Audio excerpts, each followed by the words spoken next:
Chào mừng mọi người đã quay trở lại với chương trình Live Job Part Time.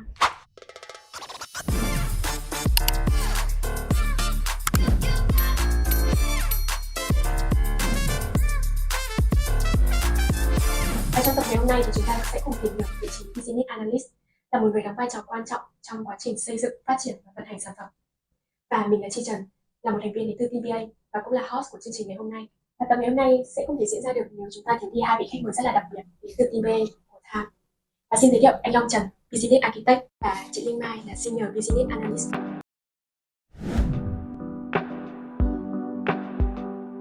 Business Analyst là một vị trí khá là phổ biến trong thời gian gần đây, và đặc biệt là trong các công ty về lĩnh vực công nghệ. Business Analyst hay còn được gọi ngắn gọn là BA và được dịch sang tiếng Việt là chuyên viên phân tích nghiệp vụ.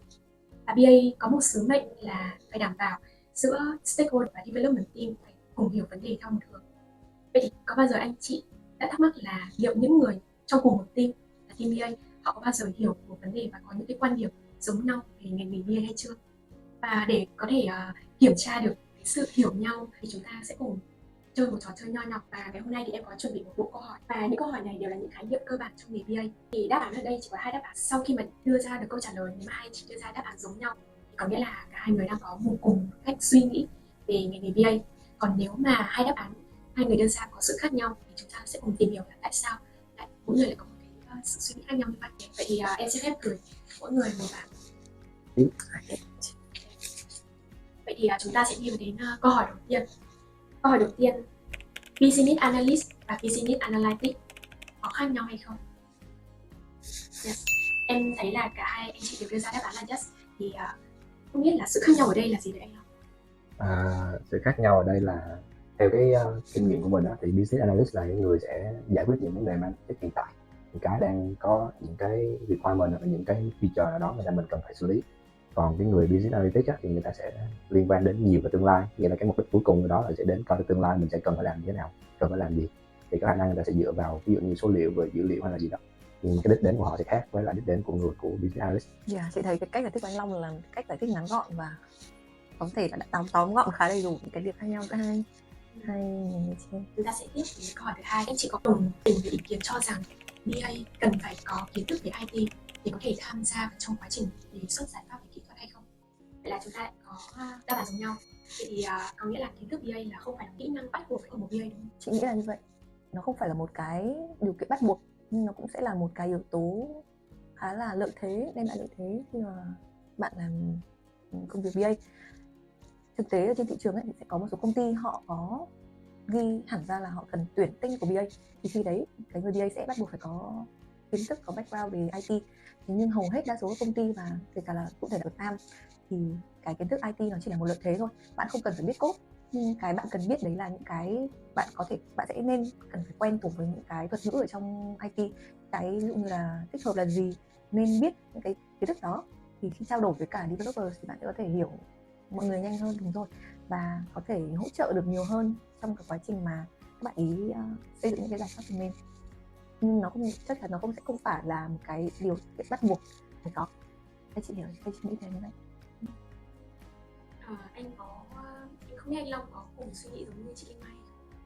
Dạ, mình có cùng suy nghĩ, nhưng mình muốn bổ sung một cái điểm đó là mình trong cái quá trình mà số hóa ngành ngân hàng này á, thì mình sẽ thường á, mình sẽ không có tự làm, nhà tự phát triển một hệ thống đầy đủ từ đầu đến cuối. Mình sẽ làm việc với lại các bên liên quan khá nhiều. Ví dụ như mình sẽ cần có hệ thống core banking, mình cần tích hợp với hệ thống core banking, mình sẽ tích hợp với hệ thống quản lý rủi ro. Thì trong cái quá trình mình làm việc với những bên đó thì nghĩa là cái cách thức mình trao đổi với nhau ở đó thường là ngôn ngữ về mặt IT. Thì mình có những cái kiến thức về mặt IT thì nó sẽ mang lại lợi thế cho mình để mình đẩy cái tiến độ của cái quá trình tích hợp. Thứ hai là mình đẩy cái chất lượng của quá trình tích hợp. Tại vì hai người nói chung một ngôn ngữ thì cái nghĩa là cái việc truyền tải thông tin này chính xác hơn. Chị cũng vừa nghĩ ra thêm một cái nữa, đấy là khi mà mình có nhiều kiến thức về IT, mình sẽ thường có xu hướng suy nghĩ như một lập trình viên, đúng không? Thì đấy là một cái mà BA không nên bị bias, không nên nhìn theo hướng lập trình viên quá nhiều. BA chính là người ở giữa, nên là BA cần một cái nhìn rất là đa chiều để phân tích các cái vấn đề.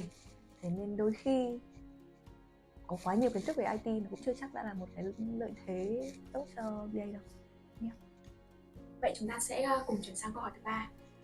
Câu hỏi thứ ba là có một vài người có ý kiến là BA đóng vai trò như một thông dịch viên, chỉ đơn giản là lấy yêu cầu từ stakeholder và chuyển qua cho development team là ra được một sản phẩm hoàn chỉnh. Thì không biết là anh chị có đồng tình với ý kiến này hay không? Wow, chúng ta lại có thêm một câu hỏi có cùng một đáp án. Anh Long, không biết là anh có suy nghĩ gì về cái ý kiến như này?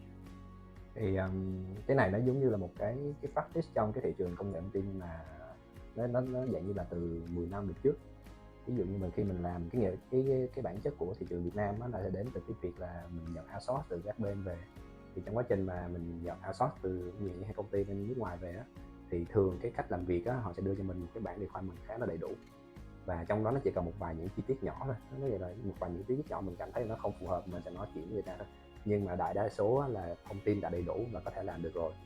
Thì cái đó nó đi theo cái nó hình thành cái mindset làm việc của mình trong ngành công nghệ thông tin là ok, là bên kia người ta đưa thông tin cho mình về thì mình sẽ làm sao đó mình dịch lại thành cái hệ thống cái functional requirement cho bên dev nhà mình thôi, thì bên dev nhà mình sẽ take cái đó và implement nó xong rồi. Nhưng mà trong cái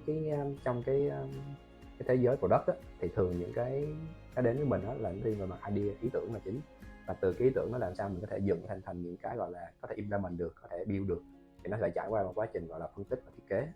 Thì cái người mà làm trong cái lĩnh vực product đó thì họ sẽ phải suy nghĩ nhiều hơn, người ta phải làm sao đó là ok, phải coi nghiên cứu thị trường hay là làm user research gì đó để mà ra được những cái thứ mà mình kêu là mình mong muốn mình làm.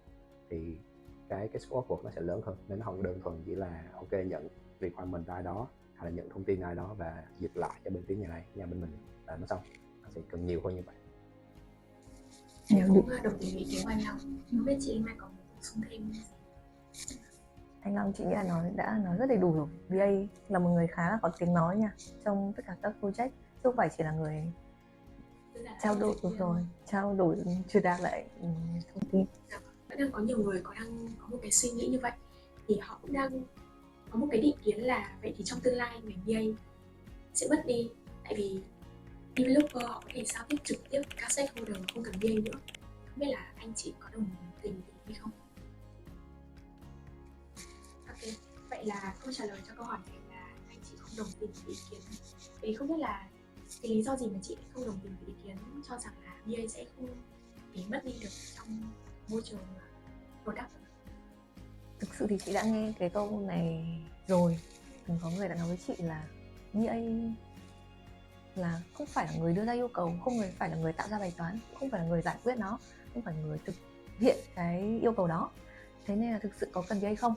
Thì theo chị hiểu, theo chị nghĩ thì những cái công ty mà ví dụ như họ thuộc những cái lĩnh vực đơn giản, những cái domain không phức tạp, những cái phần mềm không có quá nhiều feature, không quá nhiều tính năng hay quá nhiều những cái quy trình phức tạp ấy, thì maybe có thể trong tương lai sẽ không cần BA nữa, khi mà các bạn lập trình viên có thể giao tiếp trực tiếp với cả khách hàng, với cả người đưa yêu cầu, với cả PO. Thế nhưng đối với những cái lĩnh vực phức tạp như banking thì chị nghĩ là nếu không có BA sẽ rất là khó để có thể chuẩn chỉnh tất cả các cái quy trình, hay là để có thể giao tiếp tốt giữa các bên kỹ thuật và bên nghiệp vụ. Thế nên là BA nếu muốn biến mất thì sẽ còn rất là lâu nữa. Nhưng chị vẫn nghĩ BA là một người khá là ổn định, gọi là gì ta, khó có thể thay thế được. Vâng, thì em cũng đồng ý với ý kiến của chị Linh Mai là BA khó có thể thay thế được ở trong tương lai. Thì cơ bản thì cái công việc của BA với cả developer là hoàn toàn là tách biệt và khác hẳn nhau.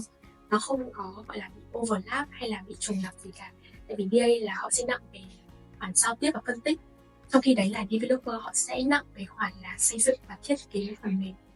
Nên là mối quan hệ ở đây là mối quan hệ gọi là tương tác hỗ trợ nhau, chứ không phải là mối quan hệ triệt tiêu nhau. Nên nếu mà để nói là BA có dễ dàng bị mất đi hay không, em nghĩ câu trả lời là không. Mà nếu mà giả sử BA có mất đi thì em nghĩ là nó sẽ sớm xuất hiện một cái vị trí nào đó, nó cũng có một cái nhiệm vụ công việc giống như BA xuất hiện và thay thế cho cái tên của BA. Và không biết anh Long, anh có muốn bổ sung thêm ý kiến hay là một góc nhìn nào khác với ý kiến anh không? Anh bổ sung một cái điểm là ở trong trong suốt mười mấy năm làm việc á, mình thấy có hai cái góc nhìn.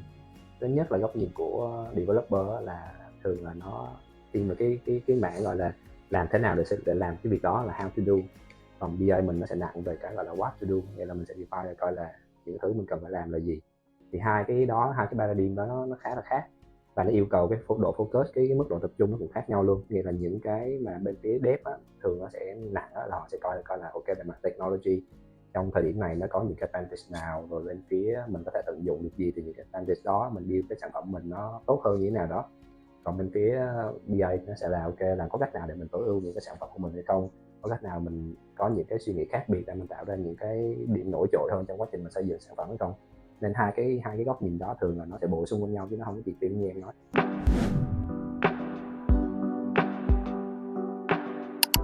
Ba thành viên của team BA đang gọi là chung trên một con thuyền, thực sự là hiểu nhau và có cùng một quan điểm về ngành BA. Và đến bây giờ thì là chúng ta đã đi qua 4 câu hỏi rồi, và hiện tại là cái đáp án mà mọi người đưa ra trong 4 câu hỏi hiện tại khá là giống nhau. Và chúng ta sẽ còn một câu hỏi nữa, tức là đồng thời là câu hỏi cuối cùng. Thế chị có nghĩ rằng BA là một công việc phù hợp cho người hướng nội hay là phù hợp cho người hướng ngoại? Tại vì ở trên bảng hiện tại mình chỉ có đáp án là yes and no thôi, thì em sẽ quy định như thế này là yes sẽ tương ứng với là hướng ngoại, còn no sẽ là tương ứng với hướng nội. 1, 2, 3. Hiện tại em đang thấy cách mà mọi người dơ bảng hơi khác, nó có vẻ là theo hướng là trung lập. Thì không biết là đáp án của anh Long là gì ạ? Mình sẽ nghĩ là nó là cái nó yêu cầu thế mạnh của cả hai, nó không có phải là thiên về hẳn cái này hoặc thiên về hẳn cái kia. Có nghĩa là anh cảm thấy là một BA họ sẽ cần phải có sự trung hòa giữa cả hướng nội và hướng ngoại, chứ không phải là nhất là tập trung vào một cái cạnh là hướng ngoại riêng. Vậy còn chị Linh Mai thì sao? Không biết chị có cùng quan điểm suy nghĩ với bạn không? Tại vì em thấy cách chị đưa ra đáp án cũng hơi giống anh. Đúng rồi, chị cũng không nghĩ là cái công việc này nó phù hợp cho người hướng ngoại hẳn hay là hướng nội hẳn.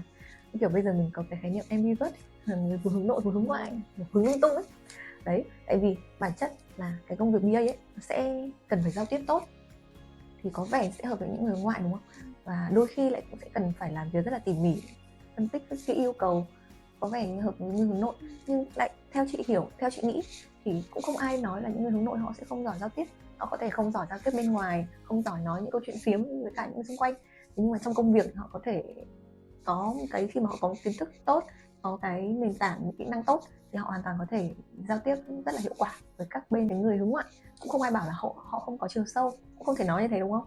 Họ vẫn sẽ có thể, ngoài những cái lúc mà họ ra ngoài vui vẻ đi chơi, thì khi mà họ cần tập trung vấn đề gì đấy, họ hoàn toàn có thể tập trung như những người hướng nội, hoặc có thể hơn. Nói chung là chị không nghĩ là đó là một cái yếu tố quyết định xem là họ có làm giỏi công việc họ không, mà nó sẽ là quyết định bởi những cái kỹ năng khác, những cái yếu tố khác. Em hiểu được câu trả lời của chị. Có nghĩa là mình không có một cái định kiến rõ ràng là BA sẽ là phù hợp cho công việc cho người hướng nội hay là hướng ngoại, mà đi kể cả người hướng nội hay hướng ngoại, họ đều có một cái tố chất bên trong của những cái của cái bên đối lập ở bên trong mình, chẳng qua là lặn xuống không rõ ràng bởi cái bề ngoài. Em cũng rất là đồng tình với hai đáp án của anh chị đưa ra. Vậy là phần web game đến đây là kết thúc. Cảm ơn anh chị đã tham gia trò chơi này. Hiện tại trên thị trường có khá là nhiều khái niệm về BA là IT BA, non-IT BA, Product BA và Outsource BA. Vậy thì không biết giữa những khái niệm này nó có một cái sự khác nhau như thế nào với anh Long? Hồi xưa nếu mà mình nhìn lại cái quá trình phát triển của cái ngành công việc này thì đầu tiên là BA trước. Thì ví dụ như mọi người để ý là cái thời ngân hàng mà trước khi được số hóa mạnh mẽ giống như thời điểm hiện tại thì mình sẽ vẫn có những người gọi là define những cái nghiệp vụ ngân hàng. Ví dụ như là một cái người khi đến quầy để người ta gửi tiền vào tài khoản thì nó sẽ có một cái process chẳng hạn như là ok, phải ký giấy tờ như thế nào, là cần có form giấy như thế nào, rồi ai cần phải làm gì. Thì những công việc đó là cái người BA người ta đã define rồi. Thì chẳng qua là trong cái thời điểm hiện tại thì nó sẽ có một cái mức độ gọi là chuyển dịch về cái công nghệ thông tin khi bắt đầu mình số hóa ngành ngân hàng, số hóa ngành tài chính này. Thì trong quá trình mình số hóa thì những cái process của mình nó sẽ được số hóa theo. Ví dụ như là ok, quá trình thay vì hồi xưa mình phải đến quầy để mình nạp tiền đúng không, thì bây giờ mình có thể ngồi nhà để mình thực hiện cái thao tác đó. Thì cái người BA trong cái thời điểm sau này trong quá trình mình chuyển giao đó thì họ bắt đầu họ phải cập nhật những kiến thức về mặt công nghệ thông tin, họ làm sao đó họ hiểu những cái khái niệm cơ bản về mặt công nghệ thông tin thì có thể xây dựng hệ thống. Thì sẽ trong quá trình mà xây dựng hệ thống á, thì có một cái chuyển dịch nhất định là ok, người BA nằm đây thì họ sẽ chuyển dịch qua IT nằm đây, thì họ vẫn có xu hướng là ok, vẫn cái công việc chính của họ vẫn là về nghiệp vụ, nhưng mà họ sẽ cần phải biến cái nghiệp vụ đó thành số hóa, thì thành là ITBA. Rồi cái product và outsource thì cái này là cái như hồi nãy mình nói trong cái chia sẻ ban đầu á, thì hồi xưa á, cái môi trường công nghệ thông tin ở trong thành phố Hồ Chí Minh hoặc là Việt Nam mình nói chung á, là nó bắt đầu từ outsource, có nghĩa là mình nhận được requirement ở đâu đó mình làm, và sau này mình mới bắt đầu khi mà trong Việt Nam mình tự xây những cái hệ thống, tự cái product để mình dạng như là mình bán trên thị trường á, thì mới có người ta chuyên sâu về mặt product, đúng không? Thì trong quá trình đó họ sẽ cần có những người có product mindset. Cái product sẽ đến từ mặt ý tưởng, từ mặt user research sau đó, và sau đó mình mới biến những cái đó thành những cái gọi là chức năng mà mình có thể implement được và mình có thể deploy được. Thì nó sẽ có cái sự khác nhau là outsource thì thường á, cái requirement nó đến mình là nó khá đầy đủ rồi, còn outsource thì mình phải suy nghĩ nhiều hơn, suy nghĩ từ thời điểm đầu, và sau đó khi mà mình có được cái sản phẩm nó được launch rồi thì mình phải làm sao đánh improve sản phẩm liên tục, thì cái đó là sự khác nhau. Vị trí BA nào mà công ty tham mình đang được người khác? Nó sẽ là một chút của chỗ này cộng với một chút của chỗ khác. Ví dụ như mình nói là mình sẽ cần có một người ta không phải đơn thuần chỉ là người chuyên viên nghiệp vụ nữa, mà họ sẽ cần phải có background về công nghệ thông tin, và đồng thời mình sẽ yêu cầu người đó có product mindset, có nghĩa là mình không có cái starting point của mình không phải là ok nhận requirement và đưa cái requirement xuống cái desk, mà mình sẽ mình nhận sẽ là một ý tưởng nào đó và mình triển khai cái ý tưởng nó thành về mặt gọi là sản phẩm mặt công nghệ thông tin để mình build, mình deploy. Thì nó sẽ là một chút của cái product BA hoặc là một phần của cái IT BA. Như anh nói thì là công ty mình đang hướng đến là một BA mà có sự trung hòa giữa product BA và IT BA. Vậy thì em nghĩ là cũng sẽ có nhiều bạn có một thắc mắc là không biết thì những bạn mà không có background về IT, chưa có một tí gì knowledge về IT cả, thì không biết là bạn có khả năng hay là có cơ hội có thể tham gia vào công ty mình không? Nó sẽ tùy vị trí. Ví dụ như cái vị trí đầu tiên của mình là associate thì mình sẽ không có require là ok bạn có quá nhiều background về mặt công nghệ thông tin, rồi cái đó mình sẽ training cho các bạn. Thì những người ở vị trí khác, ví dụ như là senior hoặc gì đó thì mình sẽ yêu cầu cái đó cao hơn, nhưng mà vị trí associate đó thì mình sẽ chấp nhận một cái starting point nó thấp thôi, mình sẽ training cho những người đó đi lên.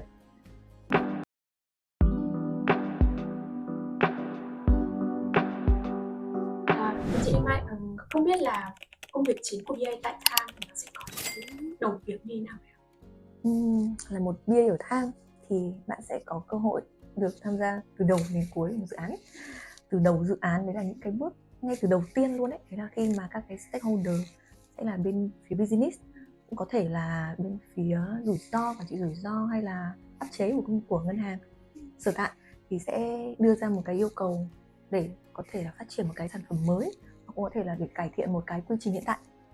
Thì trong cái quá trình hình thành yêu cầu đấy, BA sẽ tham gia trong những cái buổi họp với stakeholders, và đóng góp của BA trong những cái cuộc họp đó là gì? Là mình sẽ có cái nhìn từ phía hệ thống, mình sẽ có kiến thức về tổng quan hệ thống chung để đánh giá xem là cái yêu cầu mà bên stakeholder đưa ra cho mình nó đã chặt chẽ về mặt logic hay chưa, nó có khả thi về mặt triển khai hay không. Mình sẽ có những cái bước đánh giá sơ bộ nha, trước khi mà đến với team phát triển, và sau đó là sẽ đặt nó trong một cái tổng thể hệ thống hiện tại để đánh giá xem là nó sẽ có ảnh hưởng gì đến cái tính năng hiện tại mình đang có, đến cái quy trình hiện tại, và có ảnh hưởng gì đến các cái bên thứ ba. Đó, thì mình sẽ đánh giá được những cái bước đầu như thế. Và sau khi đã hình thành được cái yêu cầu từ phía stakeholder rồi, BA sẽ là người document lại, đó là viết ra những cái tài liệu đầu tiên và sẽ dần dần chi tiết dần trong quá trình mình làm việc. Thì các cái tài liệu đấy nó sẽ bao gồm ví dụ như là các cái quy trình, mình sẽ từ những cái yêu cầu gạch đầu dòng, có thể từ gạch đầu dòng của stakeholder, mình sẽ ghép nó vào thành một cái quy trình từ các bước như thế nào.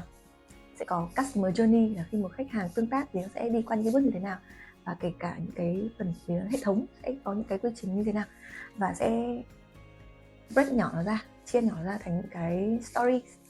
Và sau khi mà đã hình thành được cái yêu cầu rồi, mình đã cân nhắc tất cả các yếu tố liên quan rồi, mình sẽ mang tới cho đội lập trình, mình sẽ giới thiệu cho đội lập trình để các bạn ấy nắm được yêu cầu. Và cái chỗ này BA sẽ rất quan trọng để làm sao cho những cái yêu cầu từ phía stakeholder khi đi đến đội ngũ lập trình viên nó sẽ vẫn là một yêu cầu như thế, nó chỉ chi tiết hơn thôi chứ nó không được lệch đi một chút nào hết. Có nghĩa là yêu cầu của stakeholder như thế nào thì mình sẽ cần phải đáp ứng như thế. Những cái gì không đáp ứng được nó sẽ có thể là về mặt hệ thống hoặc là một số cái hạn chế của hệ thống hiện tại đi, thì mình sẽ cần phải trao đổi lại với stakeholder, mình sẽ cần phải đàm đạo, nói chung là sẽ phải negotiate nha, để làm sao đi đến một cái phương án tối ưu nhất về cả mặt nghiệp vụ lẫn mặt phần mềm đó. Và trong cái quá trình team phát triển phần mềm ấy, họ làm việc chi tiết thì sẽ rất nhiều các tình huống sẽ phát sinh những cái ví dụ như là những cái điều mà từ ban đầu mình có thể không nhìn ra được, mình cũng không hình dung được, nó lại có những cái trường hợp éo le như thế nó xảy ra chẳng hạn, thì mình sẽ cần phải ngồi lại phân tích cùng với cả đội ngũ lập trình viên và mình sẽ đề xuất ra những cái giải pháp như thế nào đấy, những cái cách mà làm sao để vẫn giải quyết được bài toán nhưng vẫn sẽ đáp ứng được. Và đồng thời ví dụ trong trường hợp cũng có những cái thay đổi nó làm ảnh hưởng đến cái bài toán ban đầu thì mình sẽ cần phải thảo luận lại với cả phía stakeholder hoặc là với cả PO thôi để giải quyết được những cái vấn đề phát sinh đó và đảm bảo là cái tiến độ dự án nó được đảm bảo, cũng như là những cái yêu cầu ban đầu, những cái yêu cầu từ phía stakeholder được fulfill, được hoàn thiện. Vậy thì có thể thấy được rằng là BA đóng vai trò rất là quan trọng từ lúc mà dự án mới hình thành cho đến lúc mà dự án được launch đến end user. Vậy thì không biết là trong cái quá trình mà BA làm việc như vậy, vậy thì những kỹ năng nào mà chị cảm thấy là cần có ở một BA tại Tham? Là một BA nói chung theo chị thì sẽ cần có một số cái tố chất cơ bản nhưng mà khá là quan trọng. Thứ nhất đấy là cái lối tư duy logic. Tư duy logic theo chị hiểu đó là cách mà các bạn ấy có thể kết nối những cái vấn đề nhỏ thành một cái bài toán lớn. Có một cái ví dụ mà anh Long từng đưa ra em thấy khá là gần gũi và dễ hiểu, đấy là biểu hiện của một người có tư duy logic tốt là họ chơi giỏi trò Sudoku, là họ biết cách kết nối số ở các dòng, các cột và một cái ô vuông để biết được là số nào cần phải nằm ở ô nào để cho nó có logic nhất. Đó thì đấy là một cái biểu hiện cái yêu cầu tiên quyết ha.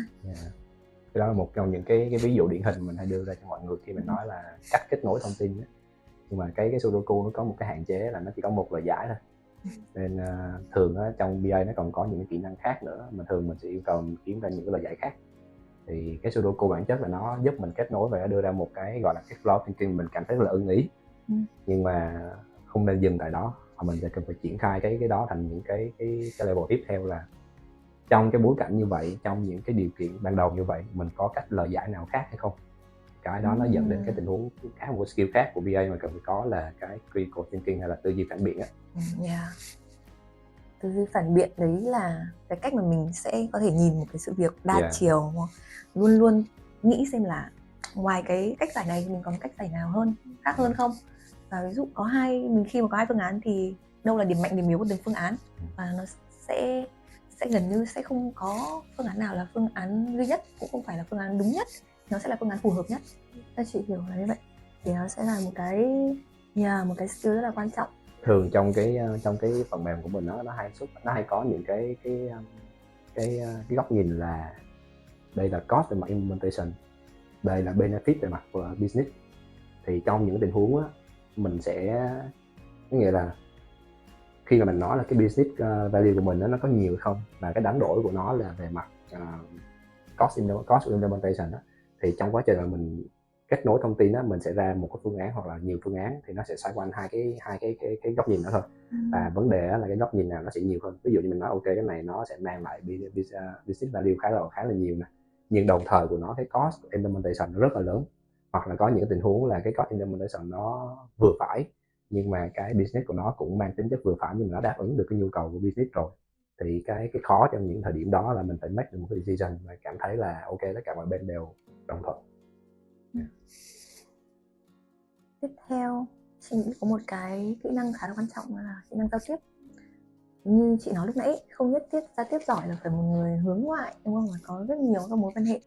Mà giao tiếp ở đây về cơ bản thì là bạn biết cách đặt câu hỏi, biết cách hỏi đúng câu hỏi đúng lúc, và khi mà được hỏi thì bạn sẽ biết cách trả lời đúng trọng tâm.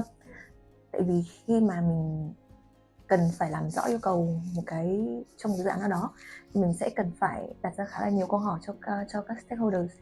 Vì đôi khi những cái người mà họ quá thuần về nghiệp vụ ấy, họ sẽ chỉ biết là họ cần phải giải quyết những vấn đề này thôi, họ không thể nhìn ra được là bên cạnh cái bài toán họ cần giải quyết nó sẽ bị ảnh hưởng như thế nào.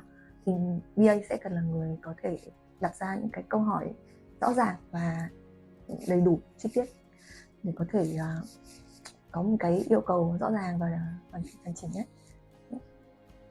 Còn ở Tham ấy thì giao tiếp tiếng Anh cũng là một yêu cầu bắt buộc nha. Yes. Tại vì ở Tham thì các bạn sẽ làm việc với các stakeholder từ rất là nhiều quốc gia. Có như chị từng làm với các bạn người Nam Phi, có cả người Anh, Philippines, Indo. Chị làm việc với một bạn Rio, Indonesia, có cả một bạn Ukraine nữa. Thế nên là có thể nói là hàng ngày sẽ phải giao tiếp bằng tiếng Anh. Bạn không cần phải nói tiếng Anh quá hay, nhưng mà cần phải có giao tiếp tốt nha. Yeah. Còn gì nữa không anh Long ha? Ổn. Ok, nếu bạn có những kỹ năng trên thì có vẻ sẽ ổn để làm BA. Này nó có một cái ở trên thị trường hay có một cái yêu cầu như này, nhưng mà cái yêu cầu nó trong Tham nó sẽ không có nặng lắm, là kiến thức chuyên biệt về mặt ngân hàng. Có nghĩa là khi bạn đã có khả năng gọi là khả năng kết nối thông tin rồi, khi đã có cái tư duy logic nó khá là ổn rồi, thì cái việc mà mình nói là mình học một cái domain, kiến thức của một cái domain nào đó, nó chỉ là chuyện một sớm một chiều thôi. Nên tại Tham á, thì ở những cái vai trò hạn như là associate hoặc là giai đoạn ban đầu á, thì mình sẽ không yêu cầu mọi người sẽ cần phải có kiến thức chuyên biệt về mặt ngân hàng. Mình sẽ có người đi làm việc chung với các bạn để như là guide các bạn qua những cái giai đoạn mà cần phải tiếp thu kiến thức chuyên biệt đó. Em cũng hiểu là BA không được mong đợi là sẽ phải nắm chắc nghiệp vụ ngân hàng, mà chỉ cần là tiếp thu, có khả năng tiếp thu nhanh và sẽ có người guide. Em nghĩ rằng là nếu mà một BA họ có xuất phát điểm là tốt nghiệp chuyên ngành tài chính ngân hàng thì họ được coi là một lợi thế cho bạn BA đấy khi mà ứng tuyển vào công ty mình. Thì theo số liệu phỏng vấn và đã tuyển thì số lượng người background ngân hàng là rất thấp. Đa phần là đến từ như là luật nè, kinh tế nè, có những người đến từ công nghệ thông tin luôn. Nhưng mà cái background ngân hàng đó có 1-2 bạn, số lượng nó không nhiều, nên về mặt gọi là con số thực tế thì nó không có phải là một cái điểm gọi là bắt buộc hoặc là điểm cần thiết gì đó. Vậy là chúng ta đã nắm được là vậy thì ở BA chúng ta sẽ cần có những kỹ năng nào có thể trở thành BA giỏi tại Tham. Và câu hỏi tiếp theo mà em muốn đưa ra cho hai anh chị đấy là không biết là hai anh chị đã theo nghề BA được bao lâu rồi ạ? Và lý do tại sao mà anh chị chọn nghề BA chứ không phải là những nghề khác? Câu hỏi này chắc là em xin phép dành cho anh Long. Well, nói chung là mình end up trong cái ngành này nó cũng không phải là vì lý do chọn lựa gì đâu, mà nó là lý do ngẫu nhiên. Nó ngẫu nghề nhiên, chọn mình nghề chọn mình đó. Ví dụ như hồi xưa mình kết làm á. Ví dụ hồi xưa mình kết tốt nghiệp ngành đọc kinh tế, thì trong vòng 1 năm đầu khi mà mình đi xin việc á, thì những cái công việc khi mình bắt đầu làm ở trong ngân hàng kia nọ, là những cái vai trò thì mình cảm thấy là cái này thật sự là nó không phải là cái mình mong muốn. Thì bây giờ em vô trong làm ngân hàng đi, cái vị trí ban đầu có thể làm là nhân viên đứng quầy đi chẳng hạn, giao dịch viên đi chẳng hạn, thì mình cảm thấy mình không ra đó mình đứng được, mình không phù hợp với lại cái tố chất của mình nữa, nên sau đó mình dành một thời gian là mình bỏ luôn. Thì mình may mắn được là một cái công ty mà nó làm về ngành số hóa dữ liệu, nó nhận thì cái giai đoạn ban đầu cái starting point mình nó khá là thấp, nhưng mà mình được cơ hội mình tiếp cận với lại hệ thống thông tin. Sau đó mình bắt đầu mới đi lên dần lên, học thêm về mặt IT, học thêm một số những cái kiến thức về mặt web, về mặt system front-end back-end này nọ. Thì sau đó mới lên bắt đầu làm BA. Thì BA từ đó đến giờ là khoảng chừng 11 năm. Thì nó cũng là một cái không phải là cái mình mong muốn từ ban đầu, nhưng mà nó là cái ngẫu nhiên của mình chọn lựa. Cô thử đưa lại anh đến với thật ra thì cũng có một sự trùng hợp giữa cái trải nghiệm của em với anh Long. Có nghĩa là em đến với BA không phải là em chọn nghề BA. Thực sự thì lúc mới ra trường em rất là hoang mang về cái công việc mà định hướng mình sắp tới để làm. Em gọi là gần như là bị gọi là lạc lối, không biết là nên đi theo nghề nào. Tại vì xuất phát điểm của em ấy là em tốt nghiệp ngành tài chính ngân hàng. Thì kết hợp thêm là bố mẹ em là kiểu nhân viên nhà nước nữa, thì cái định hướng mà mọi người muốn cho con mình sẽ là làm trong những cái công ty ngân hàng nhà nước ở vị trí kiểu như là kế toán hay là kiểm toán. Thì trong cái quãng thời gian mà em đi học đại học thì em đã từng có thời gian để đi gọi là trải nghiệm về những vị trí đó, thì em phát hiện ra là em thực sự không hợp với những cái vị trí đó, tại vì nó không hợp với cái tính cách của em cũng như là cái con người của em, nên là em đã quyết định là em sẽ không theo cái định hướng của bố mẹ đặt ra cho em. Và kết quả là sau khi mà tốt nghiệp xong thì thay vì những người bạn đồng trang lứa khác của em là mọi người đi làm luôn, tại vì mọi người đã có khoảng thời gian đi làm trong lúc học đại học rồi, thì em lại có một khoảng thời gian thất nghiệp 6 tháng. Và khoảng 6 tháng này thì thực sự là một thời gian em rất là gọi là áp lực, rất là stress luôn. Và công việc công việc BA, nghề BA đến với em trong cái khoảng thời gian đấy bằng một cách rất là tình cờ, là em được một người bạn giới thiệu về công việc BA này, và bạn ấy cũng có động viên em là có thể tham gia một khóa học nhỏ gọi là để làm foundation trước khi mà mình start cái vị trí BA.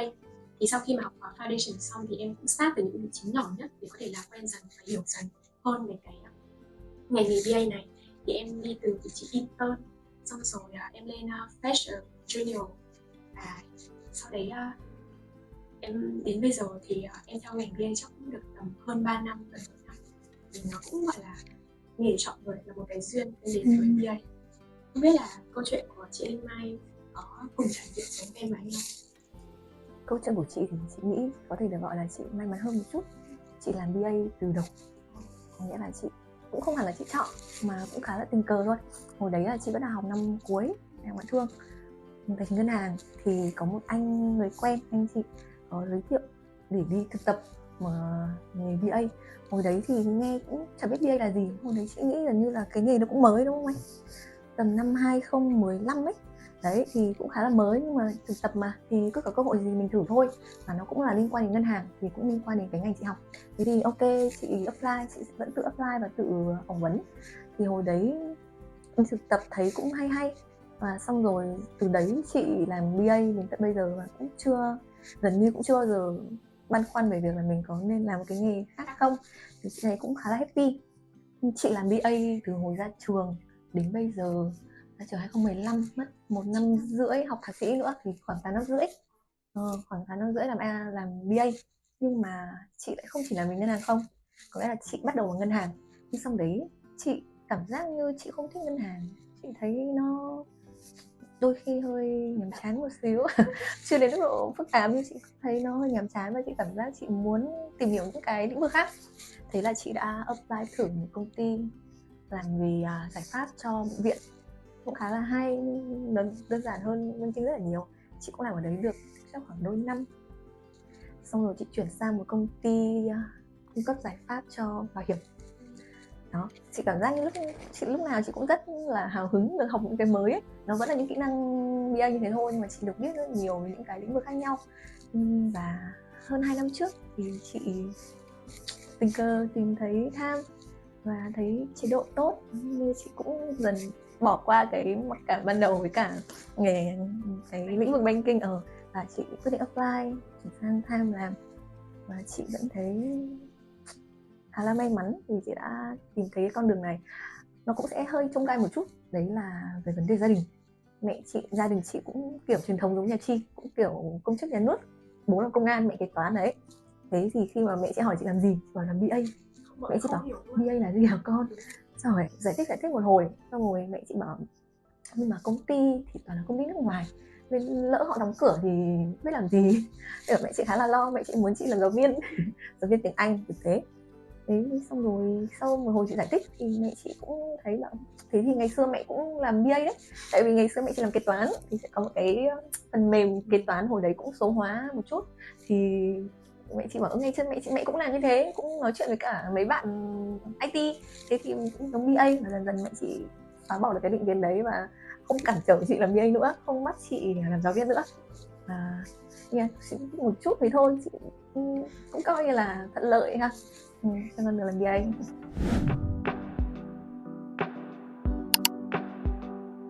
Mỗi người đến với nghề BA nó giống như là một cái duyên và có một cái con đường khác nhau. Có thể là lúc đầu có những người đã không có mục đích chọn sẵn ngành BA để theo từ đầu, mà nó đến từ giữa chừng trong cái cuộc sống của họ.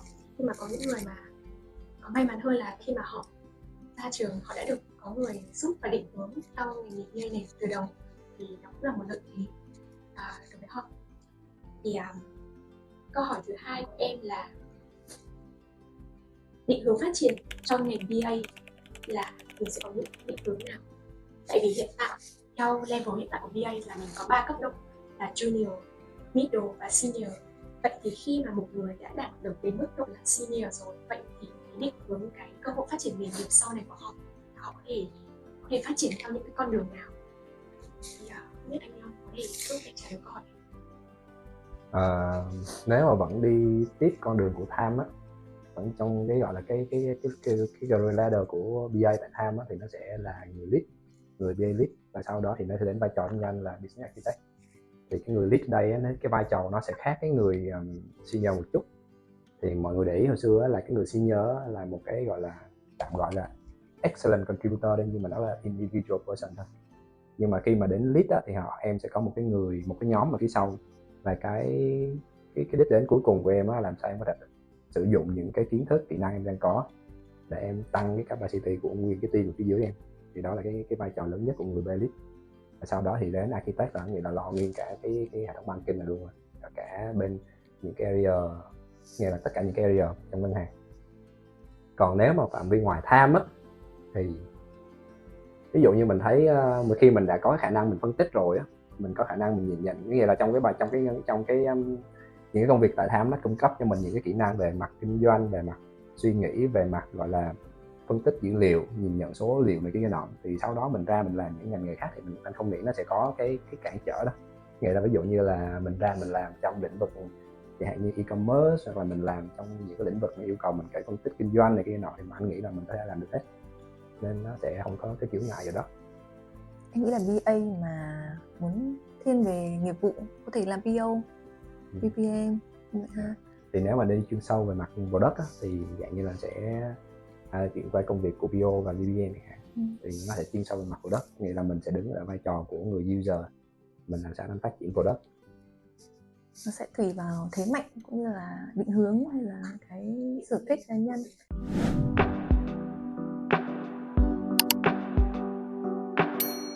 Không biết là anh chị đã làm việc và gắn bó tại Tham bao lâu rồi? Anh là gần 6 năm đó, tháng 12 là 6 năm. Vậy thì lý do nào mà khiến anh có một sự gắn bó lâu dài như vậy với Tham? Chắc nghĩ cái mục tiêu lớn nhất là mình vẫn thấy những cái đích đến của công ty nó vẫn phù hợp với lại cái mong muốn của mình.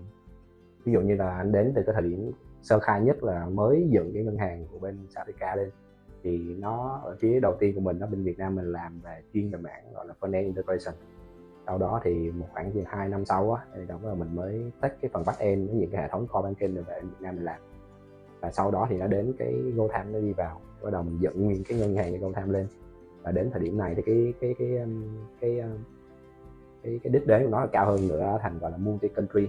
Làm sao đó mình dựng được một cái gì đó mình có thể triển khai ở nhiều quốc gia, thì cái đích đến của nó càng ngày nó càng cao lên, và cái đó nó phù hợp với lại cái mong muốn của mình cũng muốn có những cái thử thách nhất định. Chị Mai thì như lúc nãy em có để ý thì có nói là chị đến 2 năm, hơn 2 năm rồi. Thì thật ra 2 năm cũng là một khoảng thời gian cũng gọi là nhiều. Thì không biết là lý do gì mà chị quyết định là gắn bó và ở lại đến Tham đến tận bây giờ? Chị vào một Tham chắc khoảng 2 năm 4 tháng hơn.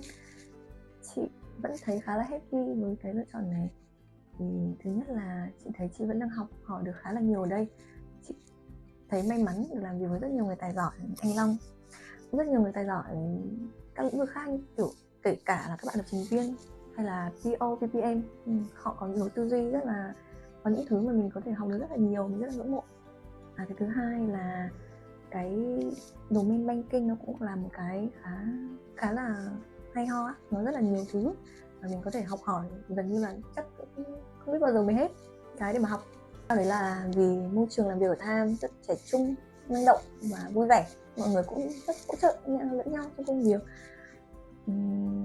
thì đấy là một cái yếu tố khá là quan trọng. Những cái người làm việc cùng mình có cùng cái định hướng với mình hay không, và có sẵn sàng hỗ trợ nhau trong công việc hay không. Tại vì cái này, công việc này không phải là cứ mình làm xong việc của mình là xong, mà sẽ luôn luôn là đồng hành cùng với nhau. Thế nên là đồng nghiệp cũng rất quan trọng nha. Chế độ của công ty chị thấy cũng khá là tốt so với các công ty khác trên thị trường. Khi mà mình thấy happy, mình thấy mình vẫn đang học hỏi, vẫn đang có cái để phát triển, đúng rồi, thì mình cũng không có nhu cầu ngó nghiêng xung quanh xem những công ty khác như thế nào nha. Thì đấy là một trong những lý do mà chị vẫn happy. Yeah. Còn là cá nhân với bản thân em thì đến thời điểm hiện tại thì em gia nhập Tham cũng được gần 3 năm rồi. Thì cái cơ duyên mà em đến với Tham thật ra nó cũng rất là tình cờ thôi, là em lại một người bạn giới thiệu Tham đến mình. Thì nhưng mà để ở lại và gắn bó lâu á, thì em nghĩ quan trọng là môi trường văn hóa và con người ở đây. Thì về môi trường thì như chị và anh Long có chia sẻ á, thì môi trường đây là một môi trường nó khá là năng động, cởi mở, và nó giúp mình có cơ hội tiếp xúc với nhiều người đến từ những quốc gia khác nhau. Và từ đấy nó cũng cho mình cơ hội để phát triển và được thực hành nhiều hơn. Ngoài ra thì về khía cạnh con người thì về nội bộ team nói chung nói riêng, thì em thấy là trong team mọi người khá là đoàn kết, gắn bó lẫn nhau và luôn luôn gọi là sẵn sàng hỗ trợ khi mà mình gặp vấn đề trong công việc. Và đặc biệt hơn thì em rất ấn tượng một điều này của công ty mình, đấy là trước đây khi mà làm việc ở những công ty cũ ấy, cái mối quan hệ giữa mình và sếp nó luôn luôn có một cái rào cản rất là to luôn.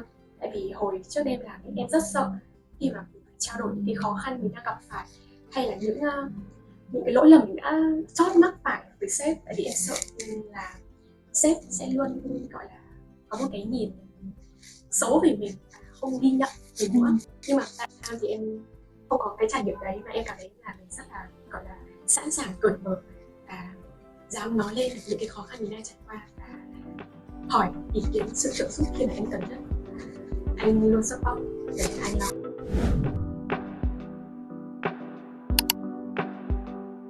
Trong cái khoảng thời gian đầu chị vào công ty thì không biết là chị có gặp những khó khăn trong quá trình tìm được sản phẩm cũng như là tìm được cái định hướng mà công ty đang muốn đi theo hay không? Nãy chị có chia sẻ thì chị là người khá thích tìm hiểu những cái lĩnh vực khác nhau, thích học hỏi. Thế nên là khi vào Tham ấy, mặc dù đã sẵn sàng về tinh thần là sẽ cần phải học thêm khá là nhiều về cái đồ ngân hàng. Thì trước đó chị đã từng mất tận 4-5 năm không có làm gì cái nào hết. Nhưng mà khi vào đây thì vẫn thấy là wow, ngân hàng nó khá là nhiều kiến thức. Mình đã chuẩn bị từ trước rồi. Vì cái ngân hàng nó có rất nhiều cái area nhỏ mà chỉ học trong sách vở thôi thì chắc chắn mình sẽ không thể nào biết hết được. Thì khi mà đi vào thực tế mình mới có lẽ là nhiều điều khá là hay ho. Học qua cái tài liệu mà các bạn đi trước để lại, và qua mạng về cái việc chung banking. Nhưng mà vì cái ngân hàng mà chị làm thì mới vào gọi là ngân hàng của Nam Phi, nên có rất nhiều cái nó khác với Việt Nam đấy. Thế cũng hay, cũng thử thách, em cũng cần khá nhiều sự hỗ trợ từ các bạn VA đã vào trước. Hồi đấy khi chị vào thì chị có một bạn line manager, một bạn buddy, nên là bất cứ những cái gì mà chị thắc mắc, chị không tự tìm hiểu được, chị sẽ có sự hỗ trợ từ cả các bạn đấy. Nhưng cũng làm cho cái khởi đầu của chị nó suôn sẻ hơn rất nhiều. Hôm nay có Vậy thì không biết đối với anh Long, trong những cái khoảng thời gian đầu mà anh mới gia nhập Tham ấy, thì anh mất tầm bao lâu để có thể gọi là theo được tiến độ của công ty cũng như là hiểu được cái sản phẩm của công ty đang làm gì? Chắc cũng vài tháng á. Tại vì trong cái thời điểm mình anh join Tham á, là cái thời điểm đó là bắt đầu chuyển giao cái lượng công việc khác. Như nãy nói, đầu tiên mình chỉ làm front end integration, sau đó thì có những công việc khác về liên quan đến back end, core banking này bắt đầu chuyển về Việt Nam. Thì trong thời điểm mà chuyển giao như vậy á, thì một người ở đây đang cần phải tìm hiểu những cái phần mà trước giờ mình chưa bao giờ được làm. Nên cái thời gian chẳng hạn như mình phải đi tìm hiểu core banking, mà kiểu những hệ thống mà liên quan đến core banking này nọ, thì cái thời gian đó mình phải làm như là một mặt là mình tự đi tìm hiểu, mình tự làm, mình tự xin account và mình testing này nọ. mình cũng phải hỏi với bên cái làm việc chung với các bên liên quan, ví dụ bên South Africa, để coi người ta chuyển giao kiến thức về cho mình. Thì cái thời gian nó cũng khá là lâu, mấy tháng. Thì nó như là thời điểm đó giống như là có tưởng tượng là mọi người ở đây không ai biết gì cả những cái mảng đó, mọi người giống như là giấy trắng vậy. Thì mọi người bắt đầu đều tự chạy, mỗi người chạy một cái phần riêng nào đó của mình và làm việc ở bên kia. Thì cái thời gian mà mình nói là mình catch up được cái tốc độ công việc của bên kia là nó thời điểm ban đầu nó rất là khó khăn. Thì đó, nhưng mà nó cũng qua đó. Dạo gần đây em thấy Team BA mình có launch một cái series video training. Thì trong cái series đấy thì em thấy là mình đang có sự tổng hợp về cái gọi là high level cũng là overview của từng sản phẩm công ty mình đang làm trong cái chuỗi series đó. Thì không biết là nguồn cảm hứng từ đâu mà TBA có thể có cái ý tưởng là tạo ra một cái series video training như vậy? Nó đến từ cái nhu cầu là khi mình có một cái người mới vào thì cái thời gian họ catch up với lại những cái kiến thức, những cái domain làm marketing nó khá là lâu, và nó cần phải có người đi theo làm việc cùng với người đó. Thì cái thời gian mà vừa cái người đi kèm với người đó thì cái thời gian nó mất khá là nhiều. Thì đó là lý do tại sao mình nghĩ là mình nên có một cái cách nào đó để mà rút ngắn cái thời gian training và đỡ mất cái công của người trainer cứ trên đi trên lại hoài. Thì mình mới suy nghĩ ra là mình sẽ làm một cái video training, và trong đó cái video nó không đơn thuần chỉ là chữ viết nữa, nó không đơn thuần là viết thành một cái slide PowerPoint mấy chục trang rồi bắt người kia ngồi đọc nhưng không biết khi nào mới xong. Thì nó sẽ là một cái video, nó là interactive video. Thì trong đó sẽ có giới thiệu lại là ok cái bối cảnh của những cái feature mình đang làm là gì, rồi những cái kiến thức chung phải có là gì, tại sao mình cần phải làm những cái điều đó, thì nó sẽ được mô tả qua cái video đó. Thì không phải hy vọng nữa, nhưng mà mình sẽ có những cái gọi là cái nhận xét khả quan về cái video đó từ những cái người mà người ta đọc qua cái video đó rồi. Thì đó, thì mục tiêu của họ là làm sao họ tiếp cận những kiến thức chung một cách nhanh nhất, tránh bị gọi là cái người trainer họ lặp đi lặp lại cái kịch bản training hoài.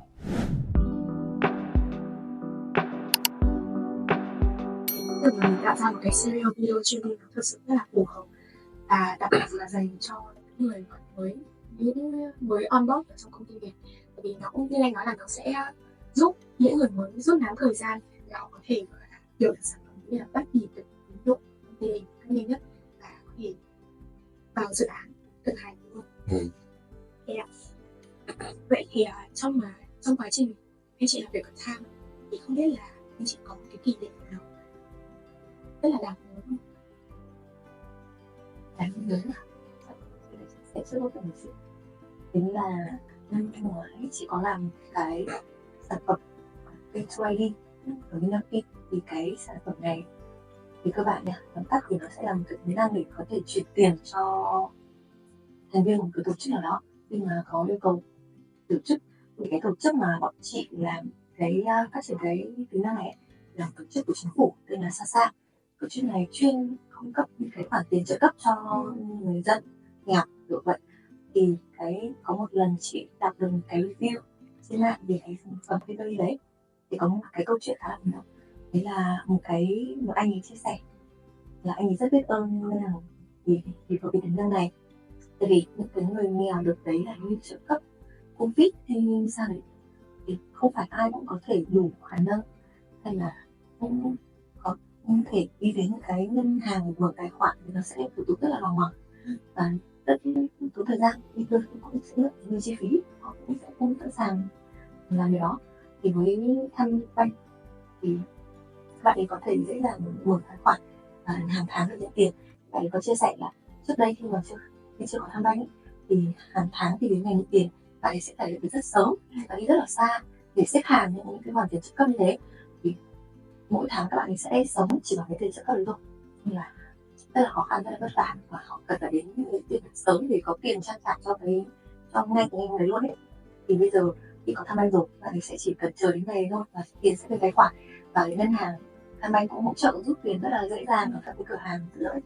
Thế nên là bạn ấy kiểu cảm ơn Tham rất là nhiều vì đã giúp cuộc sống bạn ấy dễ dàng hơn và đã mang lại rất là nhiều lợi ích cho mình. Cảm thấy cái việc của mình làm nó cũng rất là ý nghĩa, có rất nhiều người họ appreciate, họ rất là quan trọng cái điều đấy, thấy rất là vui. Không biết còn anh Long thì kỷ niệm nào nếu mà tính cả những cái kỷ niệm mà ăn bờ ngủ bụi để khi deploy thì nó có một cái đợt mà khi mình triển khai mình launch GoTime á, khi mà Nay đứng trên sân khấu này kia, có ông Lance Go Conway chuẩn bị lấy cái thẻ ra khỏi kiosk, mà cái không biết có một cái vấn đề gì đó mà cái thẻ nó ra hơi chậm một xíu, trong rồi mình ngồi bên nhà mình đó, mình nhìn cái màn hình đó, mình coi ông đó ông lấy ra, mà bên phía mình ông biết ông có run không, mình ngồi bên phía mình ngồi run quá trời luôn. Không biết là sợ cái thẻ mà nó không ra được rồi nguyên cái tập thể nó bị bể mặt như thế nào, nhưng mà nó là moment of truth. Thì mình ngồi bên này mình thấy cái đó, mình thấy cái sản phẩm của mình đó nó được deploy, nó được launch rồi, có những cái thứ mà mình cảm thấy là mình rất là hồi hộp khi mình coi cái người thực người ta sử dụng cái sản phẩm nó như thế nào. Thì cái đợt đó là cái đợt mình cảm thấy rất là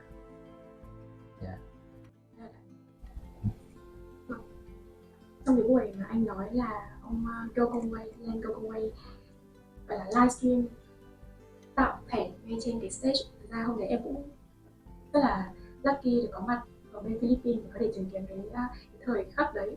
Thì như anh nói là có một vài giây cái thẻ nó không chịu ra, thực sự là mọi người ở dưới giống nín thở luôn và kiểu ngồi cầu nguyện ra đi. Thật ra nó cũng là một kỷ niệm đáng nhớ đối với em, tại vì em được tận mắt chứng kiến và cũng như là cảm nhận được cái khoảnh khắc và khi mà sản phẩm mình gọi là dồn rất là nhiều tâm huyết vào cùng đến ngày là đến tay em. Và vừa rồi là những chia sẻ vô cùng quý giá đến từ những người rất là gạo cội trong nghề BA. Và thông qua tập này thì mình cũng mong muốn rằng là các bạn, những người mà đang tìm hiểu vị trí BA có thể hiểu được hơn về ngành nghề BA nói riêng và cũng như là vai trò của BA nói chung trong hệ thống bộ máy dịch. Và vậy là tập của ngày hôm nay đến đây là kết thúc. Và xin chào và hẹn gặp lại các bạn ở những tập sau.